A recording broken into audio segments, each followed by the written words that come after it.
நாளைய தீர்ப்பு உறவுகள் அனைவருக்கும் வணக்கம். மதிமுகவில் நடக்கின்ற குழப்பம், திமுகவோடு இணையப் போகும் நிகழ்வு, இந்த தலைப்பில் தான் இந்த காணொலியை நம்ம காண இருக்கோங்க. துரை வைகோ அவர்கள் ஒரு முடிவு எடுத்திருக்காரு.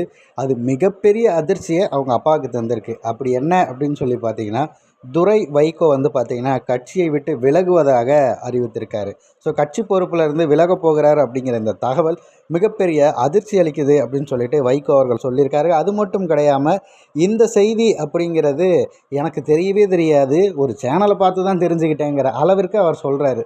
அதாவது பொய் சொல்லலாம், ஏக்கர் கணக்காக புழுவக்கூடாதுன்னு வாங்களேன், அந்த மாதிரியான ஒரு விடயமாகத்தான் இது பார்க்கப்படுகிறது. காரணம் என்ன அப்படின்னா, மதிமுகவில் இதே மாதிரி துரை வைகோ அவர்களை பொறுப்பில் கொண்டு வர்றதுக்காக வைகோ செய்த அதே விடயம். அவர் கட்சிக்கு வரணுங்கிறதுக்கு விருப்பம் இல்லை, ஆனால் அவர் கட்சியில் எனக்கு தெரியாமல் நிறைய வேலை பார்த்துருக்காரு அப்படின்னாரு.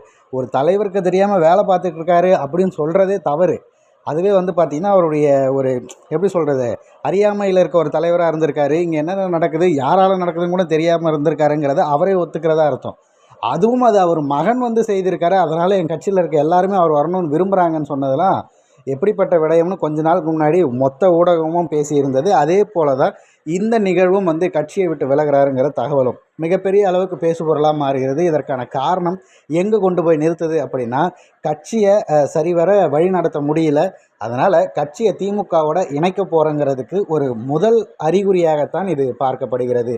இப்போ தொடக்கத்தில் இந்த விடயம் அப்படி தெரியல அப்படின்னாலும் அடுத்தடுத்த நிகழ்வுகளில் இலகுவாக புரியும். ஒருத்தங்க 2 பேர் இல்லை, நிறைய பேர் அந்த கட்சியை வழிநடத்த முடியாமல் இப்படி கொண்டு போய் சேர்க்கும் போது தான் நாம் தமிழர் கட்சியுடைய தலைமை ஒருங்கிணைப்பாளர், அதாவது இவங்கெல்லாம் பார்த்திங்கன்னா சட்டமன்றத்துக்குள்ளே போயிருக்கவங்க, நாடாளுமன்றத்துக்குள்ளே போயிருக்கவங்களுக்கே இந்த மாதிரியான விடயங்கள்லாம் வருது.